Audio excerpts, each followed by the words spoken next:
The Bicentennial, a Southern Indiana perspective presented by French Lick Resort.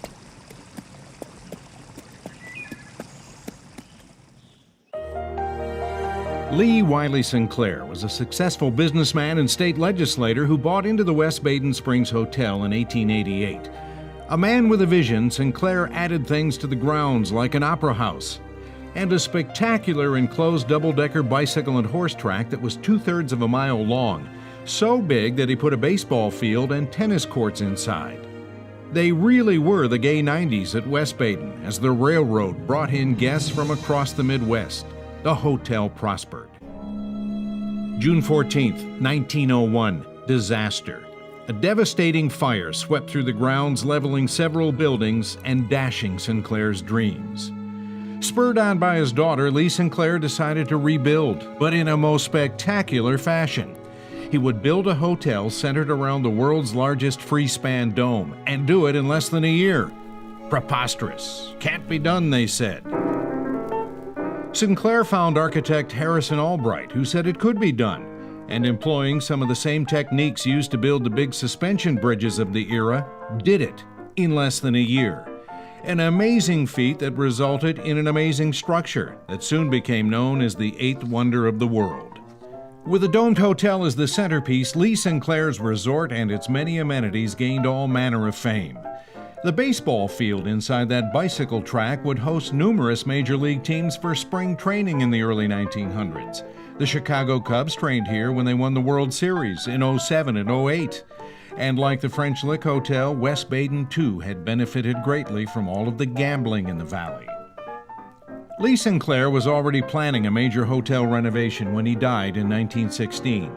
His daughter Lillian and her husband Charles Rexford pressed on with the work, and a year later, the Grecian court style that we see in the atrium today came to be. With World War I raging, Lillian leased the hotel to the U.S. Army for use as a hospital in 1918. Army Hospital No. 35 may have been the most grandly appointed facility of its kind.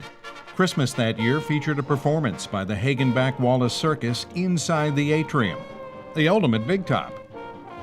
When it came time to turn West Baden back into a hotel, Lillian Sinclair sold it to Ed Ballard, the man who owned that circus and had made millions running many of the area gambling houses. Ballard made more improvements and attracted more convention business. West Baden was on a roll. Until the crash. The guests disappeared within days. Ballard hung on until the fall of 1931 when he closed the doors of the empty hotel for good. With no buyers in sight, Ed Ballard sold West Baden to the Society of Jesus, the Jesuits, for $1.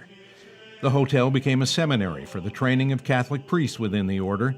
An ironic pairing, this opulent structure and a group centered on an austere and simple lifestyle. The Jesuits had made West Baden their own until 1962, when the cost of upkeep became too much for them. The hotel sat vacant until 1966 when Northwood Institute moved in and set up a college program that included hotel and restaurant management study. Northwood had a 17-year run until the cost of maintaining that magnificent dome structure got the better of them as well. With Northwood out, West Baden sat vacant from 1983 on, while other owners with dreams and schemes came and went. The eighth wonder of the world and its once immaculate grounds continued to deteriorate, as did the Springs Valley economy. This wall collapse in 1991 forced the Indiana Landmarks Foundation into action. If not stopped, it might be the beginning of the end of this entire National Historic Landmark. The foundation was able to make temporary repairs, but stabilizing the wall and saving the hotel was a far, far bigger task. That's when the foundation contacted Bill and Gail Cook in Bloomington. Self-made billionaires in the biomedical device field, the Cooks were also becoming more and more passionate about historic preservation.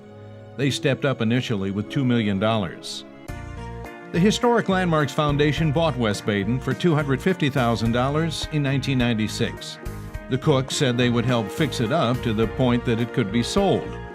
Well, the job just got bigger and bigger and more costly, but the Cooks hung in there. Then no one wanted to buy the place. What now? Gambling, legal this time, would again fire up the local economy. With lots of local support, State Representative Jerry Dembo was able to get the state's last casino license for French Lick. In 2005, a Cook subsidiary was awarded that casino license. With a financial plan that now made sense for the future, they purchased West Baden and the French Lick Springs Hotel. It was full speed ahead on multiple fronts. There were plenty of surprises, bumps, and cost overruns along the way, but the Cooks, with son Carl also fully involved, were not about to be deterred from restoring the eighth wonder of the world to its former glory. The doors reopened in 2007. West Baden, a hotel once again for the first time since 1931.